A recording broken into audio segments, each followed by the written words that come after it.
ഷഹബാസിന്റെ കൊലപാതകത്തിൽ ഞെട്ടിപ്പിക്കുന്ന വിവരങ്ങൾ പുറത്തു വന്നിട്ടുണ്ട്.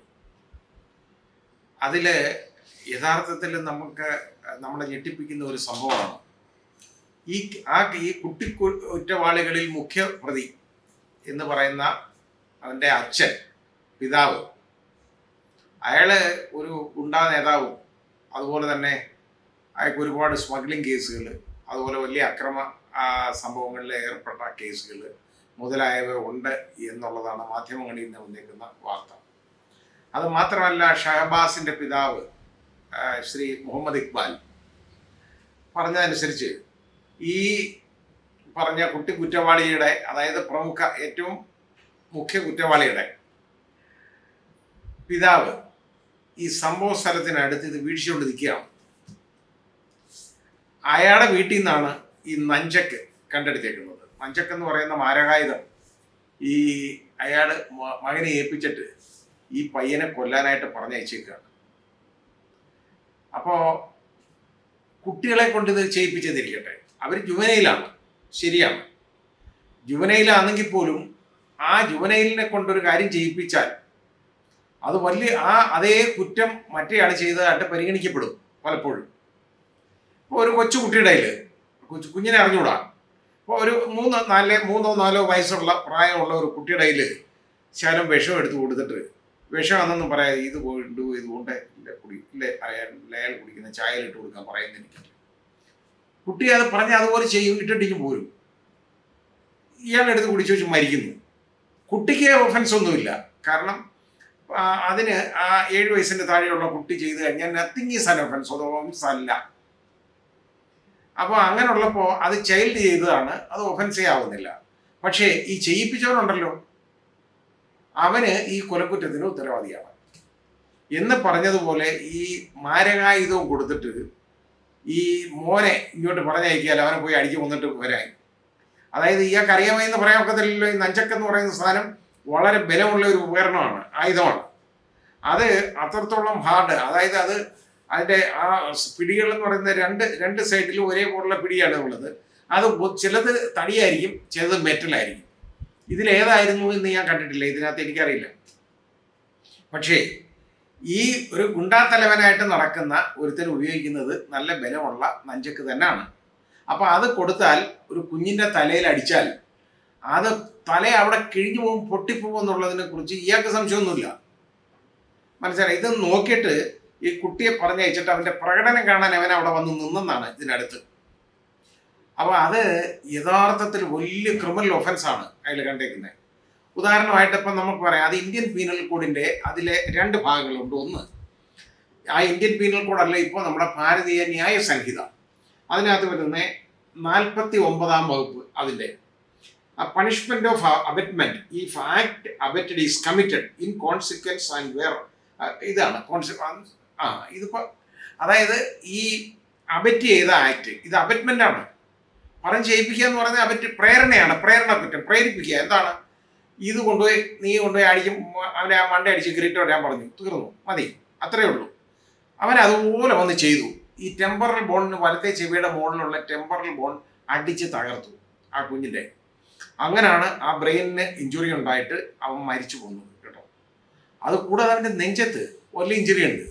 ആ നെഞ്ചത്തുള്ള ഇഞ്ചുറിയിൽ നിന്ന് അകത്ത് ഹെമറേജ് ഉണ്ട്, അത് അകത്ത് ഇൻഫിൽട്രേഷൻ ഓഫ് ബ്ലഡ് അകത്തോട്ട് പോയിട്ടുണ്ട്. അതും മരണകാരണമാണ്. എന്നാലും മെയിനായിട്ടുള്ള കാരണം ഇത് തന്നെയാണ്.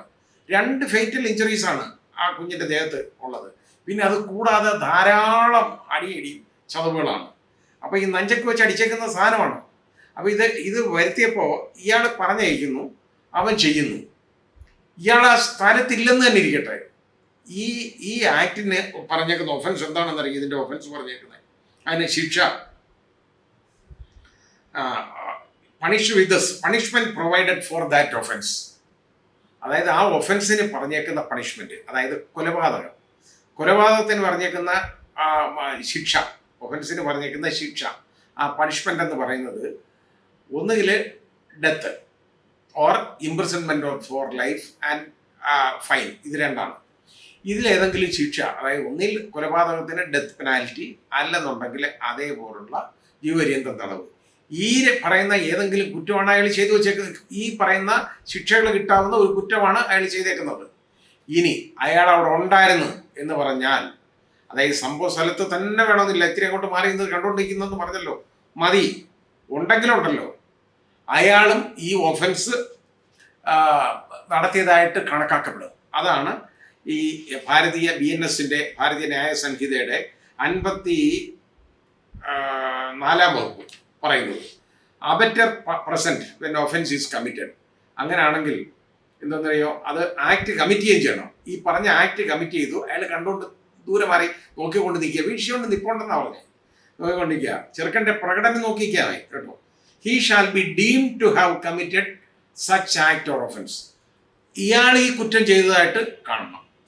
അപ്പോൾ ഈ കുറ്റവാളിക്ക് ചെറിയ പണിഷ്മെൻ്റേ കിട്ടുള്ളൂ. കാരണം ജുവനൈൽ ജസ്റ്റിസ് ബോർഡിലുള്ളതാണ്, ഒബ്സർവേഷൻ ഹോമിലൊക്കെ പോകുന്നതാണ്. പക്ഷേ ജയിലിലൊന്നും കിടക്കണ്ട. പക്ഷേ ഈ തന്തയുണ്ടല്ലോ, ഇത് കണ്ടുകൊണ്ടിരുന്നവൻ, അയാൾ ഇത് അനുഭവിക്കും. പക്ഷേ ഇതിനകത്ത് എനിക്ക് ഒരു വലിയ സംശയമുള്ളത്, ഈ പറയുന്ന ഗുണ്ടാത്തലവൻ, അതായത് ഇതിലെ മുഖ്യപ്രതിയുടെ പിതാവെന്ന് പറയുന്നവൻ, അയാൾ നമ്മുടെ TP ചന്ദ്രശേഖരൻ വധക്കേസിലെ പ്രതിയുമായിട്ടിരിക്കുന്ന പടമൊക്കെ വെളിയിൽ വന്നിട്ടുണ്ട്. അപ്പോൾ എങ്ങോട്ടാ പോക്കെന്ന് നമുക്ക് മനസ്സിലായല്ലോ, രാഷ്ട്രീയ ചായ്വ്. അതിനകത്ത് ശ്രീ പിണറായി വിജയൻ കയറി ഇടപെടരുത് എന്ന് എനിക്ക് ഒരു അപേക്ഷയുണ്ട്.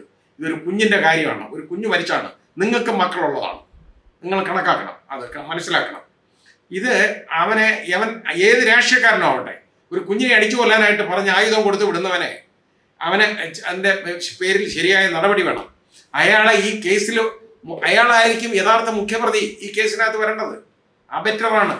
ഈ അബറ്റർക്ക് സെക്ഷൻ 49 റെഡ്, അതായത് BNSന്റെ സെക്ഷൻ 49 റെഡ് വിത്ത് സെക്ഷൻ 54, ഇത് രണ്ടും വന്നാൽ രണ്ട് വിധത്തിലായാലും ശരി, അയാൾക്ക് ഇതേ ഒഫൻസിന് ഉള്ള ആ പണിഷ്മെന്റ്, ശിക്ഷ തന്നെ ഇയാൾക്ക് കിട്ടണം. അത്രത്തോളം ഗൗരവമേറിയ കുറ്റമാണ് അയാൾ ചെയ്തേക്കുന്നത്. അത് നിങ്ങളുടെ രാഷ്ട്രീയക്കാരനാണെന്നുള്ള, നിങ്ങളുടെ പാർട്ടിയുടെ അണിയാണ്, അല്ലെങ്കിൽ നിങ്ങളുടെ പാർട്ടിയുടെ ആളാണ്. കാരണം TP വെട്ടിക്കൊന്ന 51 വെട്ടിക്കൊന്നതല്ലേ, അതിനകത്ത് ആ പ്രതിയുടെ കൂടെ നിൽക്കണമെന്നുണ്ടെങ്കിൽ ആ അടുപ്പമില്ലാതിരിക്കത്തില്ലല്ലോ. അതെല്ലാം ഗുണ്ടകളാണെന്നുള്ളതിന് സംശയമൊന്നുമില്ല. അല്ലെന്ന് മാർക്സിസ്റ്റുകാർ മാത്രമേ പറയുള്ളൂ, ബാക്കി ആരും പറയത്തില്ല. അപ്പോൾ അങ്ങനെയുള്ള ഒരാളുടെ കൂടെ നിന്നു എന്നുള്ള ഒരു കാരണം കൊണ്ട് തന്നെ അയാളുടെ രാഷ്ട്രീയ ചായ്വ് നമുക്ക് മനസ്സിലാക്കാം, നിങ്ങൾക്കതിലുള്ള താല്പര്യവും ഞങ്ങൾക്ക് മനസ്സിലാവും. പക്ഷേ ഇത് മുഖ്യമന്ത്രി, നിങ്ങൾ CPMന്റെ മുഖ്യമന്ത്രിയല്ല, കേരളത്തിൻ്റെ മുഖ്യമന്ത്രിയാണ്, കേരളത്തിൻ്റെ ആഭ്യന്തരമന്ത്രിയാണ്. ആ രീതിയിൽ വേണം ഇത് കൈകാര്യം ചെയ്യാൻ. ഇതുണ്ടല്ലോ, അയാൾക്ക് ഏത് രാഷ്ട്രീയ ചായ്വാവട്ടെ, അയാൾ ഏത് രാഷ്ട്രീയക്കാരനോ ഏത് പാർട്ടി ആവട്ടെ, അവനെ ഇത് ചെയ്യിപ്പിച്ചതിനുണ്ടല്ലോ അയാൾക്ക് ശരിയായ ശിക്ഷ വാങ്ങിക്കൊടുക്കത്തക്കവണ്ണമുള്ള നടപടികൾ എടുക്കാൻ പോലീസിന് നിർദ്ദേശം കൊടുക്കണം. നമ്മുടെ കേരള പോലീസ് ഇത് അന്വേഷിക്കുമെന്ന് എനിക്ക് വലിയ വിശ്വാസമൊന്നുമില്ല ഈ രീതിയിൽ. കാരണം നിങ്ങളുടെ പോക്ക് എങ്ങോട്ടാണെന്നുള്ളത് അവർക്കൊക്കെ അറിയാവുന്നതാണല്ലോ. അതുകൊണ്ട് അവർ നിങ്ങൾ പറയാതെ ചെയ്യും എന്ന് ഞാൻ പ്രതീക്ഷിക്കുന്നില്ല. പറയണ്ട, ചെയ്യണം. ഇല്ലെങ്കിൽ ആ പയ്യൻ്റെ പിതാവുണ്ടല്ലോ, ഷഹബാസിൻ്റെ പിതാവ് ഇക്ബാൽ പറഞ്ഞേക്കുന്ന ഒരു കാര്യം മാധ്യമം റിപ്പോർട്ട് ചെയ്തിട്ടുണ്ട്. എൻ്റെ ഭാര്യ മാനസിക രോഗിയായിട്ട് മാറി. അതോടുകൂടി അയാളുടെ ഭാര്യ മനസ്സിന് സമനില തെറ്റിപ്പോയി. അവർ സംസാരിക്കുന്നില്ല, ഒന്നുമില്ല. അയാൾ പറഞ്ഞേക്കുന്നത് എന്താണെന്നറിയോ, ഞാനും ഒന്നുമില്ലാതെ നടക്കുക, എന്ത് ചെയ്യണമെന്ന് എനിക്കറിയാൻ വയ്യാതെ ഞാൻ നടക്കുക, എല്ലാം തകർന്ന് നടക്കുകയാണ്. അവസാനം ഇതിൻ്റെ അന്വേഷണം നേരിട്ട് പോയില്ലെങ്കിൽ ഞാൻ ഒരു തുണ്ട് കയറിൽ എൻ്റെ ജീവിതം അവസാനിപ്പിക്കും. അതയാൾ പറഞ്ഞേക്കാണ്. അതിന് നിങ്ങൾ ഇടവരുത്തരുത്, അതാണ് ചെയ്യേണ്ടത്. ഒരു തുണ്ടിലെ അതുപോലെ ശ്രീ ഇക്ബാൽ, നിങ്ങളുടെ ജീവൻ ഒരു തുണ്ടിൽ തീർക്കാൻ ഉള്ളതല്ല. നിങ്ങൾക്ക് അങ്ങനെ ചെയ്യാൻ പറ്റുമായിരിക്കും. പക്ഷേ നിങ്ങൾക്ക് വേറെ മക്കളുണ്ടല്ലോ, ഉണ്ട്. നിങ്ങളുടെ ഭാര്യ ജീവിച്ചിരിപ്പുണ്ടല്ലോ, അവരെയൊക്കെ സംരക്ഷിക്കാനുള്ള ബാധ്യത നിങ്ങൾക്കില്ലേ? അത് മാത്രമാണ് നിങ്ങളുടെ മകനെ കൊന്നവന്മാർക്ക് എതിരെ ഉള്ള പ്രതികാര നടപടികൾ എന്നുള്ള നിലയ്ക്ക് നിങ്ങൾക്ക് നിയമ നടപടികൾ സ്വീകരിക്കണ്ടേ?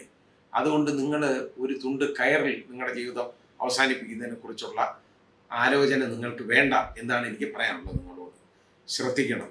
ഇത് നമ്മുടെ സർക്കാർ ശ്രദ്ധിക്കണം, പോലീസ് ശ്രദ്ധിക്കണം, ബഹുമാന്യനായ മുഖ്യമന്ത്രി, ആഭ്യന്തരമന്ത്രി ശ്രദ്ധിക്കണം, അതുപോലെ തന്നെ ശ്രീ ഇക്ബാൽ ശ്രദ്ധിക്കണം.